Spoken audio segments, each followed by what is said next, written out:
그래서 건강 해결사라는 말이 맞을 것 같습니다. 건강도 몸매도 열심히 가꿔야 하는 시대.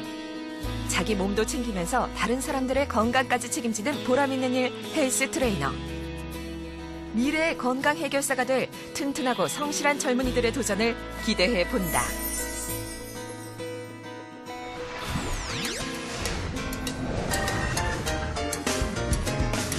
웰빙 건강에 대한 관심이 증가하면서 점차 많은 사람들이 시간과 돈을 들여서 운동을 하고 있습니다. 탄탄한 몸매와 같은 외형 관리가 자기 관리의 일부로 인식이 되면서 점차 많은 사람들이 운동을 하고 있는데요.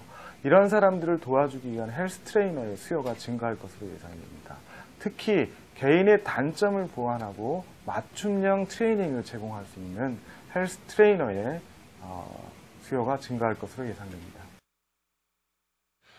여러분, 이 직업에 대해서 많이 궁금하십니까? 이제 여러분들은 트레이너가 되려면 과연 어떻게 하면 좋을까? 이런 궁금증도 있으실 거고요. 여러 가지 여건에 대해서 알고 싶으실 텐데요. 실제로 전국에는 추산될 수는 없습니다만 대략 한 4, 5만 명 정도의 트레이너가 활동하고 있는 것으로 알고 있습니다. 대부분은 프리랜서나 또는 구민회관이나 또 정부 지자체에서 만든 클럽이나 아니면 사설 스포츠센터, 멤버십, 호텔, 또 대기업 여러 군데에서 많이 일할 수가 있습니다. 또 진출 여건도 많습니다.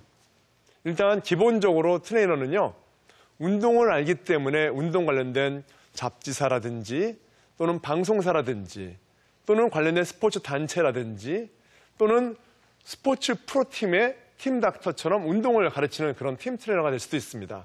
여러분, 이렇게 많은 진로가 있기 때문에 많은 분들이 이제는 트레이너를 한 가지의 직업으로만 분류하지는 않습니다. 그러면 과연 어떻게 해야지 트레이너가 될 수 있을까요? 누가 할 수 있을까요? 보통 많은 분들이 생각하시기에는 나는 몸이 굉장히 우람하고 근육이 있기 때문에 몸이 좋으니까 트레이너다, 될 수 있다 생각하시는 분도 계실 겁니다. 나는 몸이 약하니까 트레이너는 될 수 없을 거라고 생각하는 분도 역시 마찬가지로 있겠고요. 어떠한 지식을 가져야 될까요? 대부분의 많은 트레이너들은 관련 학과를 졸업한 전공자들이 많습니다. 기본적으로 대학에는 생활체육학과, 그다음에 경기지도학과 또는 경호학과 또는 체육교육학과, 그다음에 스포츠 마케팅학과, 스포츠와 관련된 많은 학과들이 있고 또는 직접적이지 않지만 간접적인 학과들도 많이 있습니다. 심지어는 태권도학과도 트레이너가 될 수가 있는 거죠. 보통 졸업자들일 경우에는요, 우리가 1년마다 정부에서 시행하는 자격증 제도가 있는데 바로 생활체육 지도자 자격증이라는 것이 있습니다. 문화관광부에서 나오는데요. 보통 1년 중에 평균 11월 달에 많이 시험을 치르게 됩니다. 이 시험의 응시는 전공자가 아닌 사람도 누구나 시험을 볼 수 있지만 기본적으로 전공자일 경우에는 점수의 혜택을 받을 수가 있습니다. 그리고 시험을 테스트했을 때는 이론과 실기 테스트를 하게 됩니다. 그래서 여러분 그 서점 가시면은요, 생활체육 지도자 자격증에 대한 관련된 시험 출제에 관련된 문제지들이 많이 나와 있습니다. 이것을 사셔서 이론적으로 공부를 하셔야 되고요. 그리고 기본적으로는 헬스클럽이나 센터에서 인턴십을 하면서 실제적인 이론에 겸비한 실기를 배우셔야 됩니다. 이것에 대해서 최소한 배우시는 기간을 통해서 여러분들이 시험을 칠 수가 있게 되는데요. 아무래도 전공자가 유리할 수밖에 없겠죠. 하지만 요새는요, 전공자가 아닌 많은 분야의 사람들도 트레이너에 가담을 하게 되고 그분들이 운동을 통해서 전공이 아닌 부분으로 진출을 하는 경우도 많이 있다는 겁니다. 한 예로 제가 함께 있었던, 제가 매니저로 있었을 때 데리고 있던 트레이너들 중에서는요, 컴퓨터학과도 있었고요, 또는 미술학도도 있었고 건축학도도 있었습니다. 그런데 알고 보면은 그분들이 시험을 합격해서 트레이너가 되었고 연수와 이론에 대한 교육들, 그 다음에 실기를 했지만은요, 굉장히 장점을 일반적인 전공자보다 더 가진 경우도 많이 있었습니다. 예를 들어서 컴퓨터학과인 전공자가 졸업을 해서 트레이너의 이론과 실기를 통해서 테스트에 합격하고 트레이너가 되었습니다. 그럼 연수를 받게 되는데요. 일반적인 스포츠학과의 종사자가 아닌 관계였기 때문에 실제로 운동 프로그램을 컴퓨터로 전선하는 작업을 할 수가 있게 되었습니다. 그래서 훨씬 더 저희들이 조직적으로 일을 할 수 있게 되었죠. 미술학도 역시 마찬가지입니다. 그림을 그렸기 때문에 신체적인 인간의 어떤 아름다움에 대한 조형미를 이미 벌써 터득하고 있었습니다. 그래서 가장 아름다운 상하체 좌우의 그런 균형미를 맞추는 그런 관점에서 운동을 지도할 수 있게 되었죠.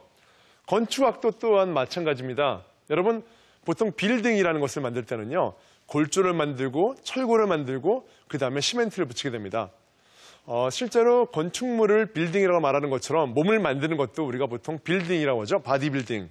똑같은 원리가 있습니다. 그래서 기본적인 체력을 만들고 나서 그 다음에 몸에 변화를 주는 것이 가장 이상적인 건강한 방법의 신체 트레이닝입니다. 건축학도 트레이너일 경우에는 그것에 대해서 정확하게 알게 되었죠. 여러분, 그래서 저는 여러분들에게 이런 비전을 드리고 싶습니다. 월급도 많이 받을 수 있습니다. 단순히 월급만으로 비전을 말할 수는 없습니다. 여러분, 어떤 비전이 있어야 될까요? 여러분들이 이 일을 통해서 무엇을 얻고 싶은지를 알아야 되는 것입니다. 단순히 돈을 많이 벌고 싶다, 유명해지는 트레이너가 되고 싶다, 이 일을 통해서 명예를 얻고 싶다. 물론 중요하고 필요합니다. 저도 이것이 필요했습니다. 하지만 지금 생각해보면 제가 여기 나와서 여러분에게 이런 직업적인 얘기를 자부심 있게 얘기할 수 있었던 데에는 돈을 많이 벌어서 유명해서 명예로서 온 것은 아닙니다. 실제로 이 일에 대한 보람과 비전이 있었기 때문에 이 일을 멈추지 않고 하게 되었고요. 그걸 통해서 여러분에게 다가오게 된 것입니다. 여러분, 이 일은요, 인간에 대한 사랑이 있어야 되는 것입니다. 내가 아닌, 나의 가족이 아닌데도 불구하고